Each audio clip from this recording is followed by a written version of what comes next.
Good morning sir. Good morning भाई, good morning सभी को। Good morning sir. Good morning.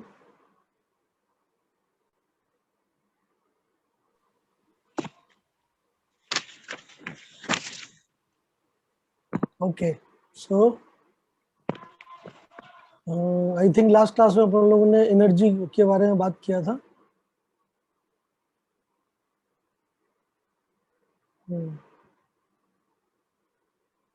तो लास्ट क्लास में आई थिंक मैंने आपको एनर्जी के बारे में बताया था कि आपके पास दो टाइप की एनर्जी होती है इलेक्ट्रॉन के पास। एक होती है काइनेटिक एनर्जी और दूसरी होती है पोटेंशियल एनर्जी। ठीक है, और दोनों का नेट सम जब हम कर देते हैं तो हमें finally total energy of electron मिल जाती है माइनस ऑफ के या Pe/2। ठीक है, इतना हमने लास्ट क्लास में देखा था। फिर हमने वेलोसिटी का इस्तेमाल करके और फार्मूला बना लिया था। फार्मूला था En is equal to minus E0 Z square by n square, है कि नहीं। ये फार्मूला बन गया था, उसके ऊपर फिर हमने बेसिक सा एक सवाल जो है वो सॉल्व किया था। किसी को कोई भी दिक्कत है लास्ट क्लास तक के मतलब टॉपिक में तो बताए। कुछ टर्म भी हमने डिफाइन किया था, I think ionisation energy and separation energy. ठीक है, अगर फर्स्ट ऑर्बिट से इलेक्ट्रॉन को निकाल दिया जाए तो आयनाइजेशन एनर्जी, अगर किसी भी जनरल फर्स्ट ऑर्बिट के अलावा किसी दूसरी ऑर्बिट से निकाला जाए तो फिर वो सेपरेशन एनर्जी कहलाएगा। ठीक है, चलिए तो बताइए लास्ट क्लास तक में किसी को कोई भी दिक्कत है, परेशानी है तो बताए। I am open for discussion. अगर नहीं है तो फिर अपन लोग आगे का टॉपिक स्टार्ट करते हैं।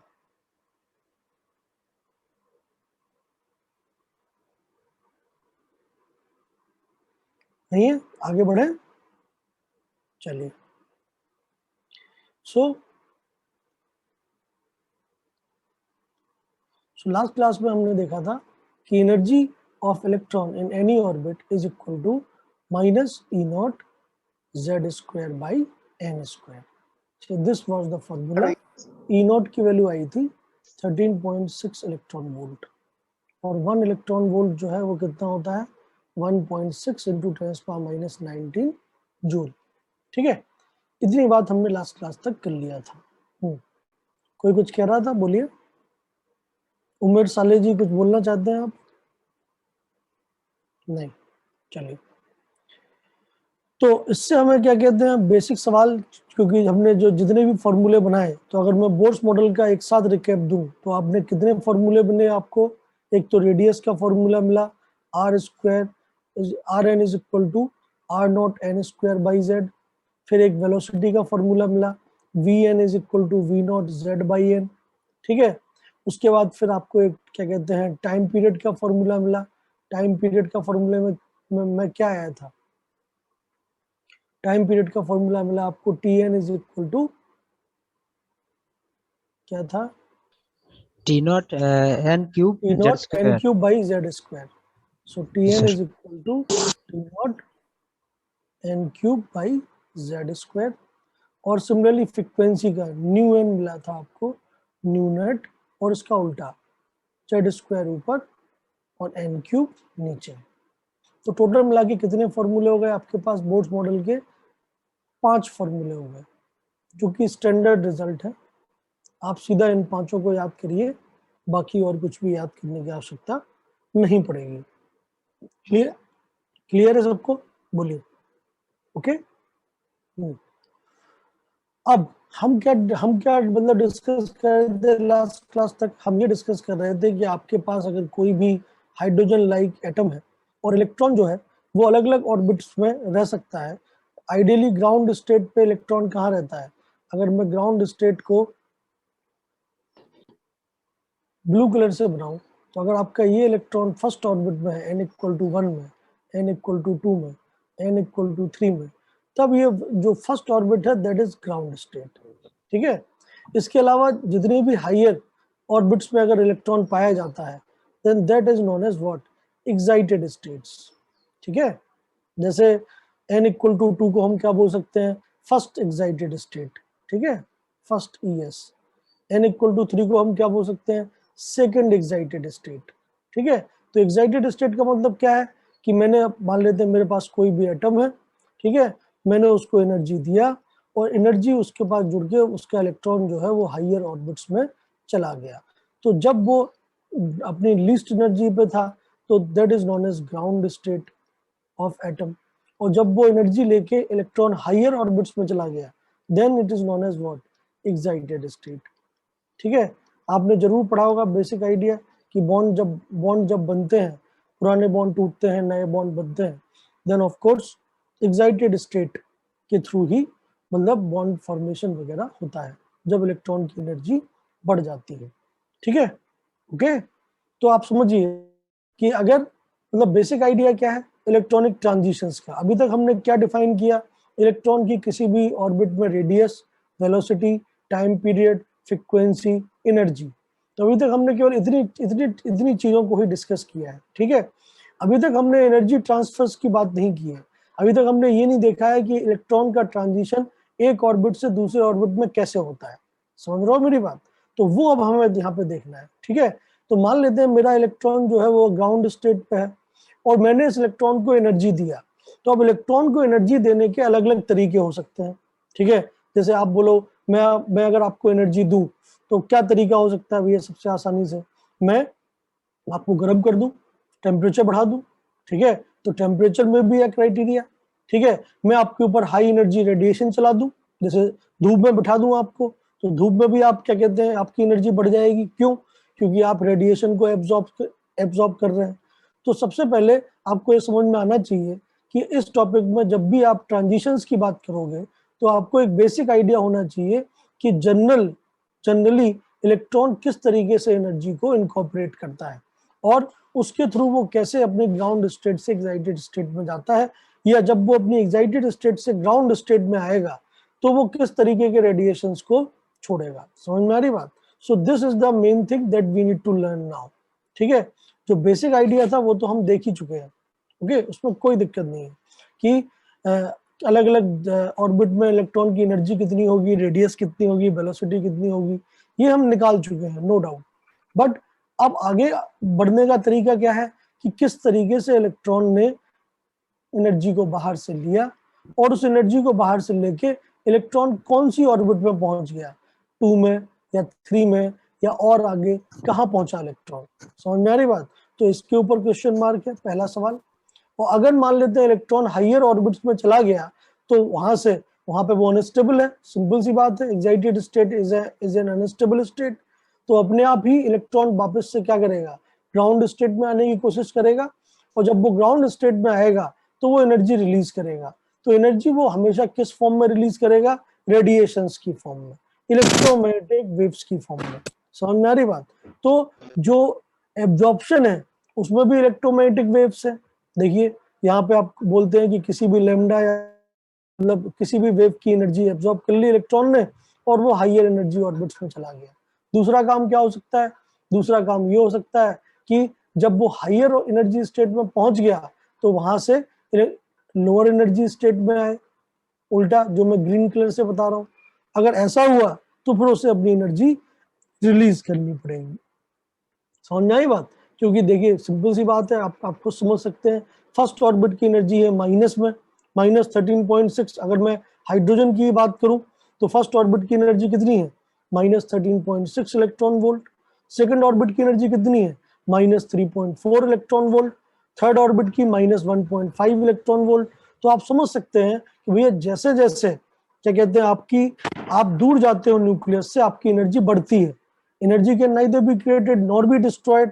दैट मीन्स अगर आपकी एनर्जी बढ़ रही है तो आप बाहर से आपको एनर्जी लेनी पड़ेगी।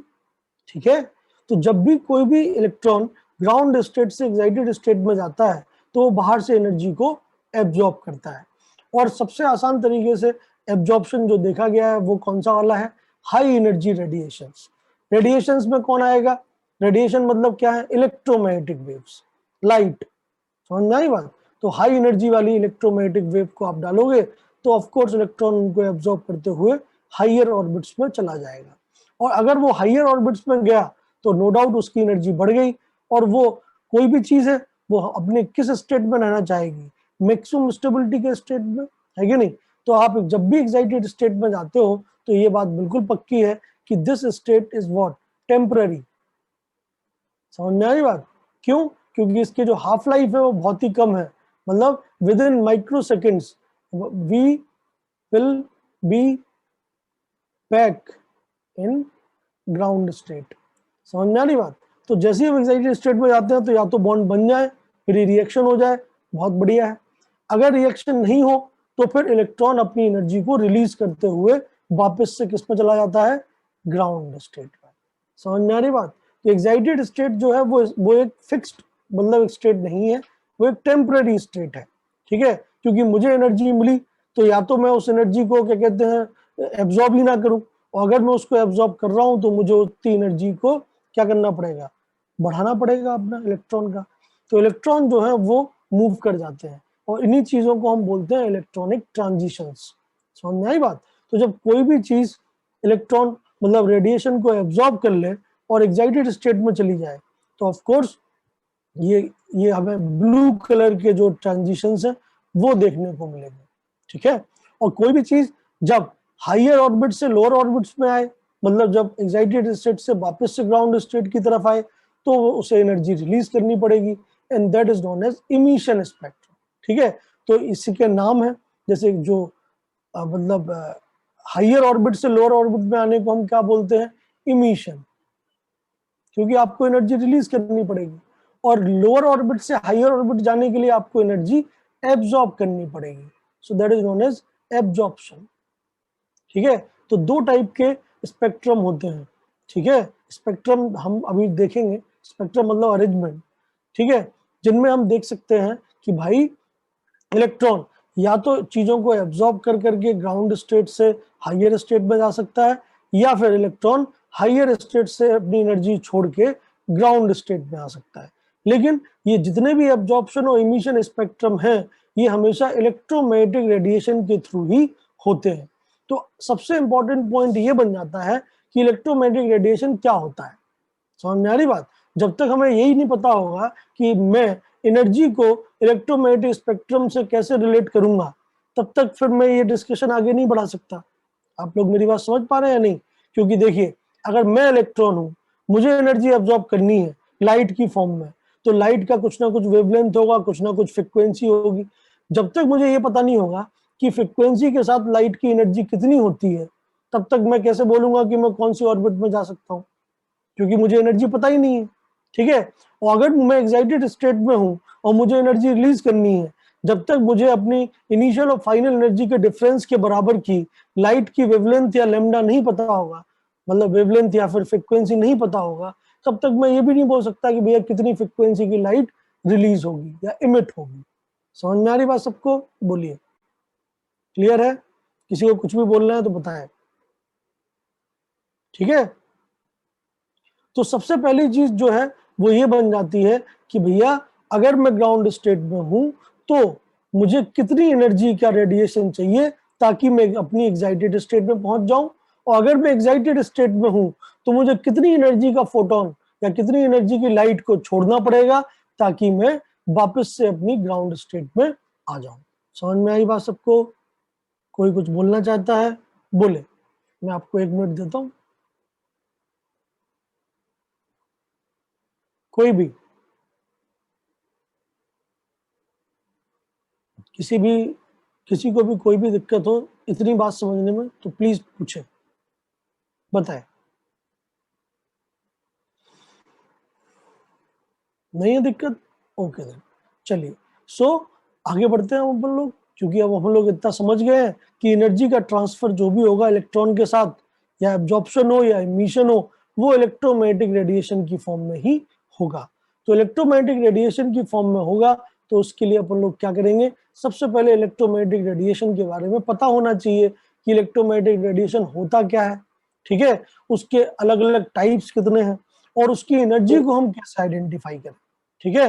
क्योंकि जब तक मुझे एनर्जी नहीं मिलेगा तब तक मैं ये देख ही नहीं पाऊंगा कि भैया मेरा अगर पहले लेवल था 50, बाद में लेवल हो गया 20, तो 30 के एनर्जी के करस्पॉन्डिंग कौन सा इलेक्ट्रॉन, ठीक है, ओके। तो कौन सा वाला इलेक्ट्रोमैग्नेटिक रेडिएशन है अबाउट द एनर्जी डिफरेंस, ठीक है, क्योंकि इलेक्ट्रॉन को एक ऑर्बिट से दूसरे ऑर्बिट में जाना है, तो ऑफ कोर्स एक ऑर्बिट और दूसरे ऑर्बिट के बीच में जितना एनर्जी गैप होगा, वो एनर्जी गैप किस वेवलेंथ की इलेक्ट्रोमैग्नेटिक रेडिएशन को रिप्रेजेंट कर रहा है, किस फ्रिक्वेंसी को रिप्रेजेंट कर रहा है, ये हमें पता होना चाहिए, तभी हम क्या कहते हैं एनर्जी कंजर्वेशन लगा पाएंगे, अदरवाइज तो हम एनर्जी कंजर्वेशन नहीं लगा पाएंगे। ओके, चलिए, तो सबसे पहले हम बात करते हैं, क्योंकि हम जानते हैं कि radiations are in the form of wave, तो सबसे पहले आपको वेव के बारे में पता होना चाहिए कि वेव क्या होता है, ठीक है, बताइए वेव क्या होता है। तो वेव का जो जनरल डेफिनेशन है वो क्या है, फिजिक्स में पूरा एक टॉपिक है, तो फिजिक्स वाले सर आपको जरूर पढ़ाएंगे, बट मेरे लिए अगर मैं आपको बेसिक आइडिया देना चाहूं तो मैं क्या बोल सकता हूं कि wave is a type of energy transfer which doesn't affect particles, ठीक है। तो वेव का मतलब क्या होता है कि अगर मैं पॉइंट ए पे हूं और मुझे पॉइंट बी पे एनर्जी को भेजना है, तो दो तरीके हो सकते हैं, या तो मैं पार्टिकल नेचर के थ्रू एनर्जी भेजूं। पार्टिकल नेचर क्या होता है, मैं कोई भी एक क्या कहते हैं एम मास का पार्टिकल ले लूं और बी की तरफ फेंक दूं, ठीक है। तो अगर पार्टिकल नेचर वाला एनर्जी ट्रांसफर क्या होता है कि पार्टिकल सीधा जाएगा, बी पे टकराएगा और कोलिजन्स के थ्रू एनर्जी ट्रांसफर होगा।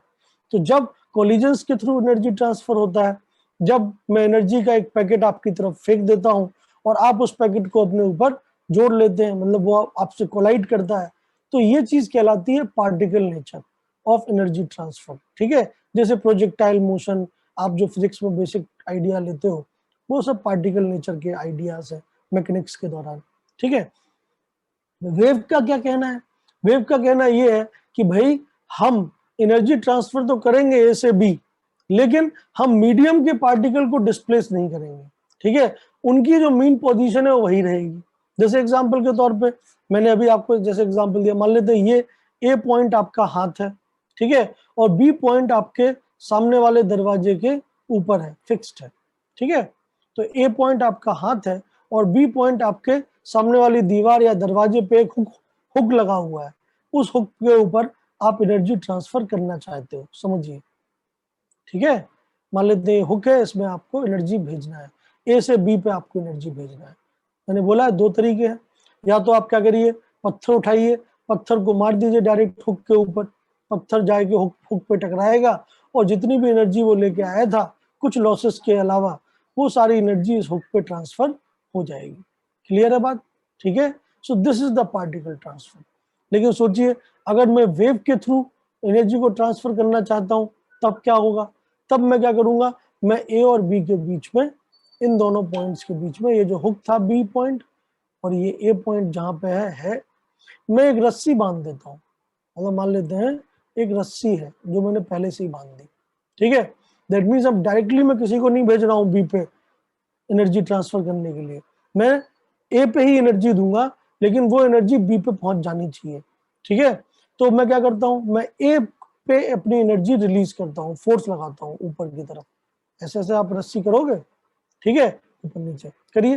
तो जैसे ही आप करोगे तो आपको क्या मिलेगा कि जैसे ही आपने ए के एंड पे, रस्सी के एंड पे फोर्स लगाया ऊपर की तरफ, तो जो रस्सी क्या है, रस्सी is a collection of many small small particle, I can represent by this. Physics वाले सर आपको वेव पढ़ाएंगे तो बिल्कुल बताएंगे। तो रस्सी is like this, collection of many small small bodies, ठीक है, which are connected into each other. तो आपने इस पॉइंट पे फोर्स लगाया तो ये पॉइंट ऊपर भागेगा, समझ में आई बात, क्योंकि जिसपे फोर्स लगा वो ऊपर भागेगा, लेकिन दूसरा पॉइंट उससे कनेक्टेड है, तो जब ए पॉइंट ऊपर जाएगा तो बी पॉइंट भी ऊपर जाने की कोशिश करेगा साथ में, समझ में आ रही बात। तो होगा क्या, धीमे धीमे ए पॉइंट जो है वो सबसे ऊपर पहुंच गया, बी पॉइंट या जो बाकी के पॉइंट है वो नीचे रह जाएंगे, और आगे के पॉइंट जो है वो कांस्टेंट ही रहने वाले हैं। ये होगा पहला, शुरुआत में t इक्वल टू 0 पे ये था, तो t इक्वल टू थोड़े से टाइम के बाद आपकी रस्सी का क्या होगा, जैसे आपने ऊपर किया पूरी रस्सी ऊपर की तरफ जाएगी और फिर आप वापस से मीन पोजीशन पे आ गए। जैसे आप मीन पोजीशन पे आए तो अब ये जो ऊपर वाला पॉइंट है ये तो नीचे जा रहा है, लेकिन अभी भी ये सारे पॉइंट तो ऊपर ही जा रहे हैं ना भाई, समझ में आई बात।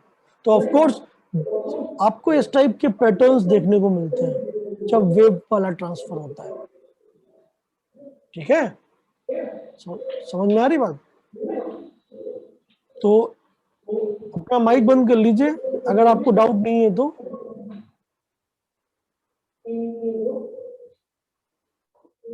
या बार भूया, आप अपना माइक बंद कर लीजिए, आपका माइक ऑन है, मेरे को अपनी आवाज सुनाई दे रही है।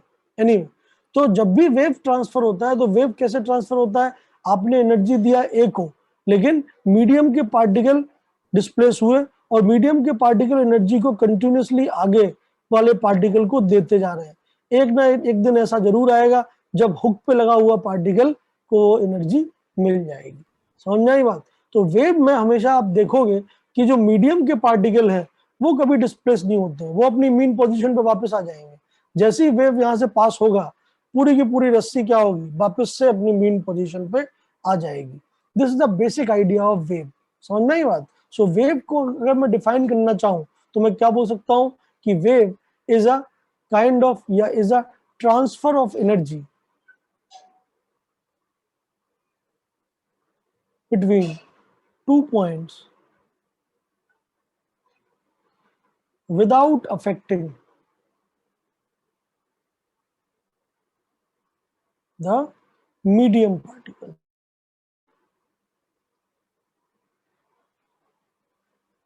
So this can be a very basic layman term, मजदूरों की भाषा में डेफिनेशन ये हो सकती है। ठीक है, कि वेव क्या है? वेव दो पॉइंट के बीच में एनर्जी ट्रांसफर है, ठीक है, जिसमें मीडियम के पार्टिकल इफेक्ट नहीं होते हैं। जैसे मैंने जब पत्थर फेंका था या मैंने जो भी चीज फेंकी थी ए से बी की तरफ, तो हुआ क्या था? पत्थर ने सारे जो भी उसके सामने एयर मॉलिक्यूल्स थे उन सबको डिस्प्लेस कर दिया था।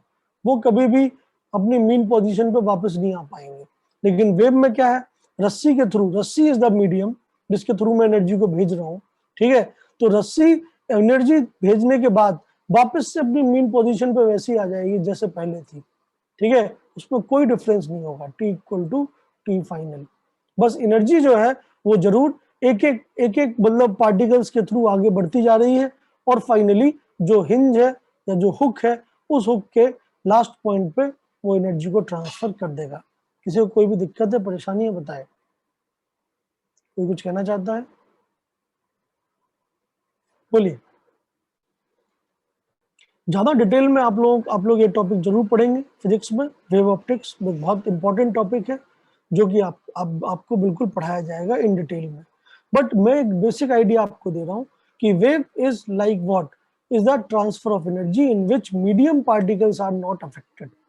ठीक है, जैसे इमेजिन करो आप जैसे मान लेते हैं छोटा तालाब है आपके घर के बगल में। ठीक है, उसमें आप एक कागज की नाव रख दीजिए।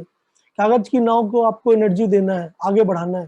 दो तरीके हैं, या तो आप नाव को सीधा पत्थर मार दें तो जितना भी पत्थर एनर्जी लेके जाएगा वो उस नाव को मिल जाएगा और नाव आगे चली जाएगी। That is particle transfer of energy. ठीक है, वेव में क्या है? आपको डायरेक्ट नाव को पत्थर मारने की जरूरत नहीं है। आप नाव के बगल में पानी में पत्थर मारिए तो आप देखते हैं कि पानी जो है वो ऊपर नीचे डिस्प्लेस होगा मीन पोजीशन से, लेकिन वापस अपनी मीन पोजीशन पे ही आ जाएगा। लेकिन जैसे ही वो वेव्स बनेंगी उन वेव्स के थ्रू भी आप एनर्जी को उस नाव तक पहुंचा सकते हैं। ठीक है, so wave is what the transfer of energy without affecting the medium particle. Clear? बोलिए, कोई कुछ, किसी ने कुछ लिखा है चैट बॉक्स में? सर टी क्या है? टी मतलब टाइम। भाई आप टी इक्वल टू 0 पे रस्सी सीधी थी, टी इक्वल टू 0 पे आपने फोर्स दिया तो कुछ एक सेकंड बाद आपको ऐसा मिलेगा कि ये वाला पार्ट जिसपे फोर्स दिया वो ऊपर चला गया, बगल वाले पार्ट धीमे धीमे ऊपर आ रहे हैं, मतलब एनर्जी ट्रांसफर होता जा रहा है। And finally T equal to final पे पूरी एनर्जी हुक को मिल गई और हमारी रस्सी वापस से सीधी हो गई। ठीक है, तो टी टाइम है सर। लेकिन नाइन्थ में तो था कि wave is the disturbance of particle in a particular medium. Disturbance of particle in a particular medium मतलब समझे नहीं? तो यहाँ पे जो डिस्टर्बेंस है, डिस्टर्बेंस का मतलब क्या है? Transfer of energy. भाई disturbance is what? Energy. Okay, तो जो लिखा था आपके जो क्या कहते हैं 9th क्लास की बुक में वो सही लिखा था कि डिस्टरबेंस होगा, लेकिन मीडियम के पार्टिकल इफेक्ट नहीं होंगे। मीडियम के पार्टिकल इफेक्ट होने का मतलब मैं ये नहीं बोल रहा हूँ कि मीडियम के पार्टिकल अपनी जगह से हिलेंगे नहीं, रस्सी तो हिली थी, बट फाइनल उसका जो मीन पोजीशन है वो वापस से मेंटेन हो जाएगा, ठीक है। और वो तो मीडियम के पार्टिकल, क्योंकि एनर्जी में ट्रांसफर कैसे कर रहा हूँ, एक एक करके, मतलब एक पार्टिकल अपनी जगह से हिला तो उसने अपनी एनर्जी दूसरे पार्टिकल को दी, फिर वो अपनी मीन पोजीशन पे आ गया, दूसरा हिला, और वो वापस अपनी मीन पोजीशन में आ गया, उसने तीसरे को हिलाया। इस टाइप से वेव में काम हो रहा है। पार्टिकल में ऐसा काम नहीं होता है। पार्टिकल में सीधा एक पॉइंट से दूसरे पॉइंट पे एनर्जी चला जाता है, ठीक है। क्या लिखा है? मुन्नी बार भैया क्या बोल रही है, लास्ट लाइन से ऐप आप लिखा है, मतलब समझा नहीं, समझा नहीं मैं आप क्या बोलना चाहती है। एनीवे फिर से लिखिएगा डिटेल में। चलिए, सो बहुत ही क्लियरली आप समझ सकते हैं कि वेव जो है, वेव इज लाइक व्हाट, मतलब अगर आप देखें तो मीडियम के पार्टिकल अपनी पोजीशन से नहीं हिलते हैं, मतलब टेम्पररी हिलते हैं, लेकिन वापस अपनी पोजीशन को रिगेन कर लेते हैं, ठीक है। ओके, वो कभी अपनी मीन पोजीशन को छोड़ के नहीं जाएगा, वो वहीं पर रहेगा। ओके, वेव अब मीडियम के पार्टिकल के बेसिस पे, so on the basis of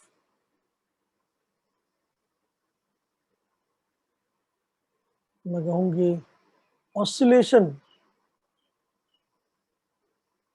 of medium particles,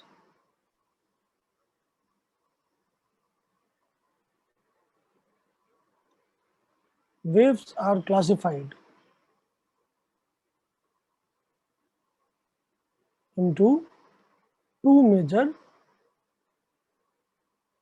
categories. तो on the basis of oscillation, ठीक है, और मीडियम पार्टिकल, क्योंकि मीडियम पार्टिकल या तो मीन पोजीशन से ऐसे ऊपर नीचे जाएंगे, जैसे अभी मैंने रस्सी में दिखाया, सब ऊपर गए वापस नीचे आ गए, ठीक है, या फिर ऐसे जाएंगे आगे पीछे उसी डायरेक्शन में। तो दो कैटेगरी की वेव्स होती हैं। पहली वेव होती है ट्रांसवर्स वेव। ट्रांसवर्स वेव में क्या होता है, जो मीडियम के पार्टिकल हैं, अगर ये आपकी डायरेक्शन ऑफ प्रोपोगेशन है, मतलब वेव इस डायरेक्शन में अगर जा रहा है, तो मीडियम के पार्टिकल परपेंडिकुलर ऑसिलेट करते हैं, ऊपर जाएंगे फिर वापस नीचे आ जाएंगे, अपनी मीन पोजीशन को होल्ड करेंगे, ठीक है। So that is known as what, transverse wave, मतलब जिसमें ऑसिलेशन या displacement of medium particle is perpendicular to the direction of propagation. और दूसरी वेव्स कौन सी होती हैं, longitudinal wave.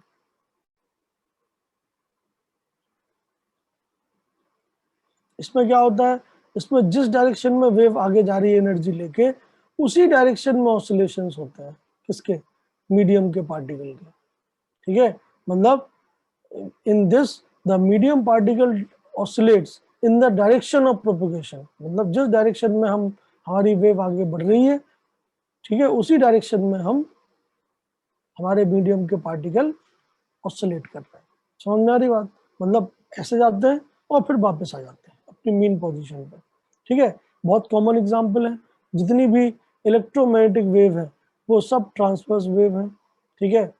Are you getting the point? जितनी भी क्या कहते हैं साउंड वेव है, जिसकी वजह से आप सुन पा रहे हो, they are longitudinal wave, common examples, ठीक है। वेव ऑप्टिक्स नाम का एक पूरा चैप्टर है आपका, तो आप बिल्कुल घबराइए मत, ठीक है। अभी के लिए मैं जस्ट आपको एक बेसिक आइडिया दे रहा हूँ, तो बिल्कुल आप उसको समझिए, ओके। बाकी फिजिक्स वाले सर आपको डिटेल में वेव ऑप्टिक्स पढ़ाएंगे, वो पूरा का पूरा एक चैप्टर ही है आपका वेव के ऊपर, जिसमें आप वेव के ऊपर बात करेंगे, मैथमेटिकल इक्वेशंस बनाएंगे, वेव का जो जनरल फार्मूला है वो बनाएंगे, ठीक है। अलग अलग टाइप की वेव्स कौन कौन सी होती हैं वो सब आपको बताया जाएगा। बट मुझे जो आपको बताना था, क्योंकि मुझे जो चाहिए वो है ये कि electromagnetic wave is a transverse wave, क्योंकि मुझे इलेक्ट्रोमैग्नेटिक पे ही मेन इंटरेस्ट है। क्यों? क्योंकि इलेक्ट्रॉन या तो इलेक्ट्रोमैग्नेटिक वेव एब्जॉर्ब कर लेता है या फिर इलेक्ट्रोमैग्नेटिक वेव को इमिट करता है, ठीक है। तो मैं तो भाई इलेक्ट्रोमैग्नेटिक वेव के लिए ही ये टॉपिक स्टार्ट किया हूँ, समझ में आ रही बात सबको? ओके, तो मुझे केवल इलेक्ट्रोमैग्नेटिक वेव का ये आइडिया लग जाए कि इलेक्ट्रोमैग्नेटिक वेव क्या होती है और उसकी एनर्जी कितनी होती है। अगर इतना पता चल गया तो बस मेरा काम हो गया, क्योंकि मुझे तो एनर्जी और क्या कहते हैं उसके जो बेसिक पैरामीटर है उन्हीं का क्या कहते हैं आइडिया चाहिए बस, क्योंकि उससे मेरा इलेक्ट्रॉनिक ट्रांजिशन बोर्स मॉडल में डिफाइन हो जाएगा। बस इतनी सी बात है। क्लियर है सबको? कोई कुछ कहना चाहता है? बोलिए।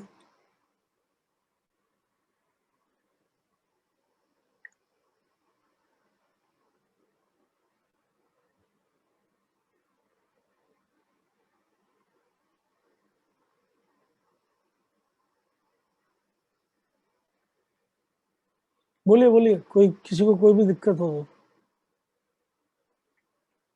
आप लोग चैट में पूछ रहे हैं आज सवाल, डायरेक्टली नहीं बोल रहे। चलिए कोई बात नहीं। क्या है भाई? सर फिर से समझाइए। क्या? वेव? वेव में देखो वैसे समझो, क्या ही समझाए। तो वेव में आप ये समझिए कि वेव एनर्जी ट्रांसफर का एक मीडियम है, एक जरिया है जिसके थ्रू मैं एक पॉइंट से दूसरे पॉइंट पे without any physical contact energy को ट्रांसफर कर सकता हूँ। ठीक है? उसके लिए क्या होता है, जैसे मैं अब अभी बोल रहा हूँ तो एक साउंड वेव जनरेट हो रही है। हो क्या रहा है, मेरी गले की जो एनर्जी है वो गले के हमारे साउंड बॉक्स को कंप्रेस कर रही है और एक्सटेंड कर रही है। हमारा जो वॉइस बॉक्स है वो यही इसी प्रिंसिपल पे काम करता है। ठीक है? हम अलग अलग तरीके से एयर को मॉड्यूलेट करते हैं और वही चीज आपके मुंह से बाहर निकलती है। ठीक है? इतनी बात समझ पा रहे हैं आप लोग? ठीक है? तो जैसे ही मैंने कुछ बोला तो आपको कैसे सुनाई देता है? वो आपको वेव के थ्रू सुनाई देता है, क्योंकि मैं डायरेक्टली वो जो भी चीज, जो भी एनर्जी वॉइस बॉक्स की है वो डायरेक्टली मैं आपके कान पे नहीं मार रहा हूं। मैं उस एनर्जी को नियरेस्ट एयर कॉलम को दे रहा हूं। जैसे मेरे मुंह के से जो एयर निकल रही है वो आप अगर फील करो, अपने मुंह के आगे अपना हाथ लगाइए तो आपको फील होगा प्रेशर, कंप्रेशन, मतलब ज्यादा प्रेशर, कम प्रेशर फील होगा आपकी उंगलियों पे। समझ में आई बात? तो वो क्या है, वो वास्तव में क्या है, आपके सामने की जो एयर है आप उसको कंप्रेस करते हैं, मतलब हाई प्रेशर, या फिर आप छोड़ देते हैं, मतलब लो पिच पे चले जाते हैं, मतलब एक्सपेंशन। तो कंप्रेशन एक्सपेंशन बस यही है। और ये चीज पूरा का पूरा, अगर मैं अपने मुंह से आपके कान तक का एक पाइप बना लूं एयर कॉलम का, तो अगर आप मेरी आवाज सुन रहे हैं तो वो कैसे सुन रहे हैं, मैं अपनी मुंह से जो भी एयर निकाल रहा हूं that is what, compression and elongation in the direction of propagation. समझ में आ रही बात? वो आपके कान के अंदर जैसे ही पड़ेगा तो वहां भी आपका जो ईयर ड्रम है उसके ऊपर या तो कंप्रेशन होगा, एक सिग्नल होगा, तुरंत आपका ब्रेन उसे एनालाइज करेगा, या फिर वो एक्सपेंशन का होगा। तो अलग अलग बचपन से आप लोग जो सीख रहे हो कि जो सामने वाला बोल रहा है उसका क्या मतलब है, ये आपके दिमाग के अंदर है कि जितने भी इलेक्ट्रिकल सिग्नल ड्रम के बजने से बने उनसे आपको पता चल जाता है कि आपने सामने वाला क्या बोल रहा है। ठीक है? तो sound wave is a type of, मतलब sound is a type of longitudinal wave. Why? Because जो आपके एयर के पार्टिकल्स हैं, नो डाउट आप मतलब एयर के पार्टिकल को परमानेंटली डिस्प्लेस नहीं कर रहे हैं, बट आप एयर के पार्टिकल्स को क्या कर रहे हो, कंप्रेस कर रहे हो और उसी डायरेक्शन में, जिस डायरेक्शन में आगे बढ़ रहा है, एक्सपेंड करा रहे हो। समझ में आई बात? जब आपकी बात समाप्त हो जाएगी तो एयर कॉलम वापस से नॉर्मलाइज हो जाएगा। ठीक है? मतलब मीडियम के पार्टिकल में अफेक्ट केवल क्या होता है, टेम्पररी। ठीक है? मतलब मीडियम का पार्टिकल या तो ऐसे ऑसिलेट हुआ और वापस अपनी मीन पोजीशन पे आ गया, बात खत्म, एनर्जी ट्रांसफर हो गई। इसी ऑसिलेशन के दौरान बगल वाले को एनर्जी मिल गई। ठीक है? दैट मीन्स मीडियम के पार्टिकल की जो मीन पोजीशन है दैट इज नॉट डिस्टर्ब। ठीक है? But energy is getting transferred. ठीक है? ये है बात किसकी, वेव की। अब कितने टाइप से मीडियम के पार्टिकल ऑसिलेट कर सकते हैं, दो टाइप से। या तो अगर मेरी वेव इस डायरेक्शन में जा रही है एक्स एक्सिस के अलोंग, तो मेरा मीडियम का पार्टिकल वाई एक्सिस में ऑसिलेट करेगा, वो कहलाती है ट्रांसवर्स वेव। और या फिर क्या हो सकता है, मेरा वेव जा रहा है, मतलब एनर्जी जा रही है इस डायरेक्शन में और मेरा मीडियम का पार्टिकल भी इसी डायरेक्शन में ऑसिलेट कर रहा है, जैसे साउंड वेव जो मैंने अभी बताया आपको कि मेरा आवाज आपकी तरफ जा रहा है। ठीक है? और वो उसी डायरेक्शन में जो एयर का है उसका कंप्रेशन एक्सप्रेशन भी जा रहा है। मतलब मीडियम के पार्टिकल भी कंप्रेस, मतलब उसी डायरेक्शन में या तो पास में आ रहे हैं या दूर जा रहे हैं। समझ में आ रही बात? This is known as longitudinal wave. ठीक है, सो वेव जो है वो दो टाइप का होता है, ट्रांसवर्स एंड लॉन्गिट्यूडनल। लेकिन वेव में कभी भी, wave is a form of energy transfer in which medium particle is not disturbed. Not disturb का मतलब ये नहीं है कि वो ऑसिलेट नहीं होते हैं, ऑसिलेट तो होते हैं, लेकिन उनकी मीन पोजीशन कभी गायब नहीं होगी। जैसी एनर्जी वहां से निकल जाएगी वो वापस से अपनी मीन पोजीशन पे आ जाएगी। ठीक है, पार्टिकल ट्रांसफर में ऐसा नहीं होता है। पार्टिकल ट्रांसफर में तो पार्टिकल, जैसे पत्थर मैंने आपकी तरफ फेंका तो पत्थर एयर को पूरा डिस्प्लेस ही कर दिया, अब वो एयर कभी मीन पोजीशन पे नहीं आएगा, वो एयर गया, डिस्प्लेस हो गया। ठीक है, अगर आपने कभी साइंस फिक्शन मूवीज में बुलेट्स को देखा हो, ठीक है, तो बुलेट जब मूव करता है तो एयर जो है पूरी तरह से क्या हो जाता है, डिस्प्लेस हो जाता है। समझ में आ रही बात? ठीक है, एयर को एयर के जो क्या कहते हैं वॉर्टेक्स वगैरह ये भी दिखाए जाते हैं। तो आप समझ सकते हैं कि फिजिक्स का फिनोमिना जो है एनर्जी ट्रांसफर का वो दो टाइप का है, या तो पार्टिकल के थ्रू आप एनर्जी भेजिए या फिर वेव के थ्रू भेजिए। So wave is a transfer of energy in which medium particle are not affected, that means they are temporary oscillates but their mean position is always fixed. ठीक है, वो कभी नहीं जाएगा। ओके, मैंने रस्सी का एग्जाम्पल दिया आपको, आप रस्सी को बांध दीजिए अपने गेट से और एक ऐसा झटका मार दीजिए, वो वेव जाएगी, वेव आगे बढ़ती हुई दिखाई देगी आपको, एक ऐसा वेव जो है वो आगे बढ़ते हुए जाएगा और दरवाजे के ऊपर फोर्स लगा देगा। बट आपके रस्सी की जो मीन पोजीशन है एनर्जी ट्रांसफर के बाद वो वही रहेगी जो पहले थी। ठीक है, यही मैं आपको बोलना चाहता हूँ। ठीक है, कि मीडियम वास्तव में मीडियम की तरह ही काम करता है, उसमें और कोई बात नहीं है। मैडम ऐसे लिखने से बोर्ड मतलब स्क्रीन पे ऐसे बना देने से आपकी हेल्प नहीं हो पाएगी। आप डाउट पूछिए, ठीक है, अपना माइक ऑन करके बोलिए। अगर नहीं बोल सकती हैं तो आप लिख दीजिए, मतलब चैट बॉक्स में लिख दीजिए। ठीक है, आप ऐसे स्क्रीन पे मार्क कर देंगे तो मेरे को क्लियर नहीं है कि आप क्या पूछना चाहते हैं। ओके, चलिए। Okay, so this is the basic idea of क्या कहते हैं वेव्स। एंड इसमें क्लियरली मैं देख सकता हूँ आपको कि मुझे जो चाहिए था वो क्या था। मुझे जो चाहिए वो सबसे इंपॉर्टेंट पॉइंट ये है कि electromagnetic wave is a transverse wave. ठीक है, ये पॉइंट, क्योंकि मैं ये टॉपिक क्यों स्टार्ट किया, मैंने ये टॉपिक इसलिए स्टार्ट किया क्योंकि मैं चाहता हूं कि मैं इलेक्ट्रोमैग्नेटिक वेव का जो एब्जॉर्प्शन है और या जो इमिशन है उसको एक्सप्लेन कर पाऊं। ठीक है, सो क्योंकि इलेक्ट्रॉन जो है वो इलेक्ट्रोमैग्नेटिक वेव को एब्जॉर्ब कर सकता है या फिर एनर्जी रिलीज करेगा तो इलेक्ट्रोमैग्नेटिक वेव की फॉर्म में ही करेगा। तो मैं इलेक्ट्रोमैग्नेटिक वेव को लेकर ज्यादा फोकस्ड हूँ, क्योंकि मुझे वेव इन डिटेल में नहीं पढ़ना है केमिस्ट्री में, बट मुझे इलेक्ट्रोमैग्नेटिक वेव के बारे में आइडिया होना चाहिए। तो यहाँ से मेरे को इस डिस्कशन से एक चीज पता चलती है कि electromagnetic waves are transverse wave. तो ये आपको जरूर याद रखना है।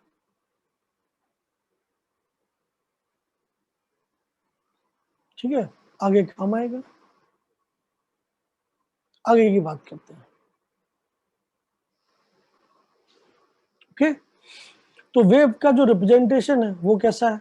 वेव को अगर मैं जनरली रिप्रेजेंट करूं तो वेव का रिप्रेजेंटेशन कुछ ऐसा होता है कि अगर ये आपका डायरेक्शन ऑफ प्रोपगेशन है एक्स एक्सिस के अलोंग, तो वेव का जो रिप्रेजेंटेशन है वो कुछ इस फॉर्म में हो सकता है। This is the representation of wave. ठीक है, ये आपका ओरिजिन है ओ, ठीक है, स्टार्टिंग पॉइंट।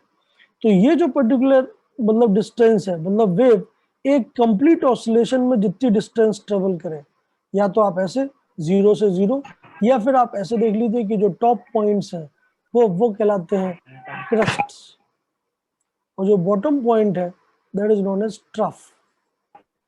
तो क्रस्ट और क्रस्ट के बीच की डिस्टेंस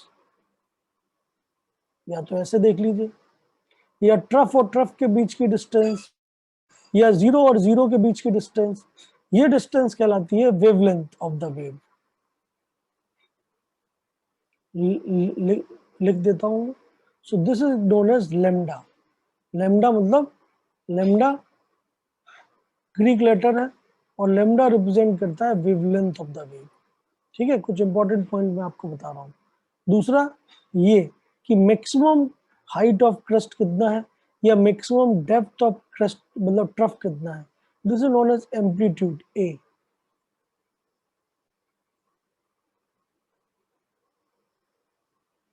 ठीक है, सिमिलरली 1 सेकंड में वेव ने कितनी डिस्टेंस ट्रेवल की, that is known as what, the velocity of wave. ठीक है, जनरली इलेक्ट्रोमैग्नेटिक वेव्स के लिए वेलोसिटी रिप्रेजेंट होती है c से, तो c is known as what, the velocity और स्पीड ऑफ वेव। ठीक है, हम जानते हैं, हम सबने याद किया होगा कि सारी इलेक्ट्रोमैग्नेटिक वेव की जो स्पीड है वो फिक्स है, कितनी होती है, 3 लाख किलोमीटर पर सेकंड। ठीक है, आपकी लाइट की जो जो स्पीड है वो कितनी है, 3 लाख किलोमीटर पर सेकंड। तो ये हो गया आपका सी।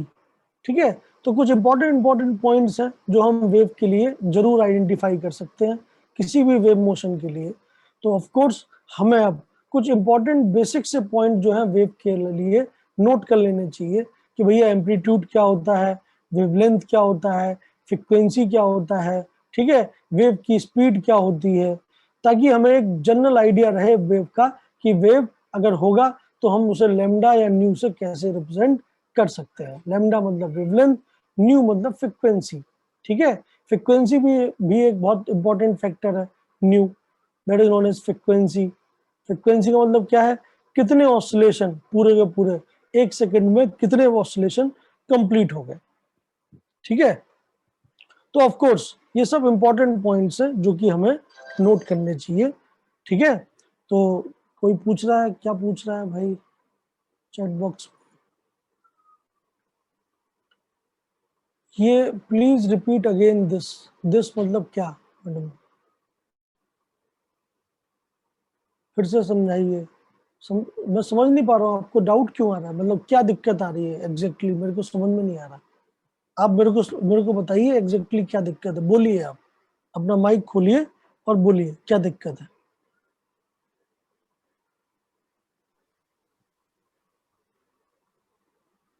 क्या नाम है, नाम लेके बोलना पड़ेगा क्या? हाँ, शहीदा खानम और याहिया बार भुइया, आप एग्जैक्टली क्या दिक्कत है आप बताइए।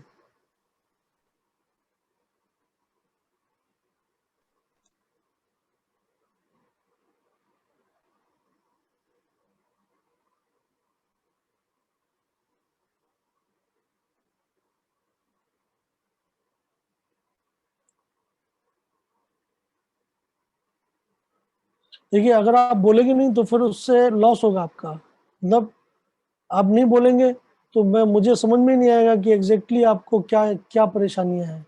आप लिख रहे हैं वापस से, चलिए ठीक है, लिख ही दीजिए, क्या ही बोल रहे हैं, लिखिए, लिख दीजिए आराम से डिटेल में, जो जो आपकी दिक्कतें हैं वो लिख दीजिए।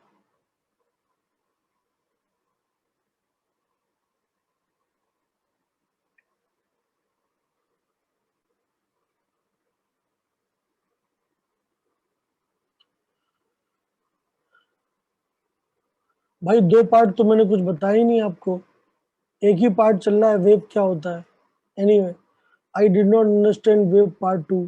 सर मुझे समझ आ गया, अभी जो पॉइंट बताया था आपने। एनीवे, पता नहीं भाई, तुमने तो कोई पॉइंट बताया था क्या, सेकंड पार्ट कहाँ है? चलिए यहाँ से देखिए, ये है शुरुआत।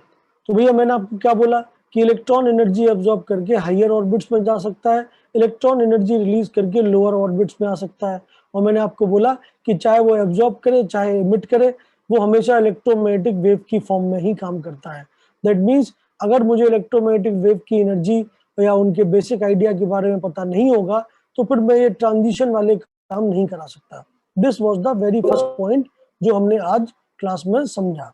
ठीक है, क्योंकि इलेक्ट्रॉन लाइट को एब्जॉर्ब करके हायर ऑर्बिट्स में चला जाता है और इलेक्ट्रॉन हायर ऑर्बिट से एनर्जी रिलीज करके लोअर ऑर्बिट्स में आ जाता है। समझ में आ रही बात? दैट मीन्स मुझे ये तो बेसिक आइडिया पता होना चाहिए कि लाइट क्या है या इलेक्ट्रोमैग्नेटिक वेव क्या है, और इलेक्ट्रोमैग्नेटिक वेव की एनर्जी कितनी होती है, वो किस फैक्टर्स पे डिपेंड करती है. So of course these are the things that we need to understand. ठीक है, कि वो जो एब्जॉर्प्शन हो रहा है या जो इमिशन हो रहा है वो किस फॉर्म में हो रहा है, और जो भी वेव बाहर निकल रही है उसकी एनर्जी को हम कैसे आइडेंटिफाई करें. So this was the basic idea of today's class. ठीक है, जो हमने स्टार्ट किया. अब हमेशा जो भी इमिशन या जो भी एब्जॉर्प्शन हो रहा है वो वेव की फॉर्म में हो रहा है. तो सबसे पहले तो इलेक्ट्रोमैग्नेटिक वेव की फॉर्म में हो रहा है, तो हमेशा सबसे पहले वेव के बारे में बात करनी पड़ेगी. सिंपल सी बात है कि वेव क्या होता है. ठीक है, no doubt wave is a very important topic of physics. Wave optics आपका पूरा एक चैप्टर है क्लास 11th में ही, तो आपको फिजिक्स वाले सर पढ़ाएंगे. ठीक है, बट जो बेसिक आइडिया है वो मैं आपको बता रहा हूँ. तो बेसिक आइडिया क्या है कि वेव एक टाइप का एनर्जी ट्रांसफर है without affecting the medium particle. That means होता क्या है, जब मैं एनर्जी ट्रांसफर कर रहा हूँ, मान लेते हैं, अब मैं कैसे, मैं आपको 2-3 एग्जाम्पल तो दे ही चुका हूँ, अब एग्जाम्पल्स की कमी हो जाएगी. जैसे मान लेते हैं मुझे ये जो कप है, इस कप के ऊपर एनर्जी ट्रांसफर. ठीक है, मैं कैसे कर सकता हूँ, अभी मैं कर रहा हूँ.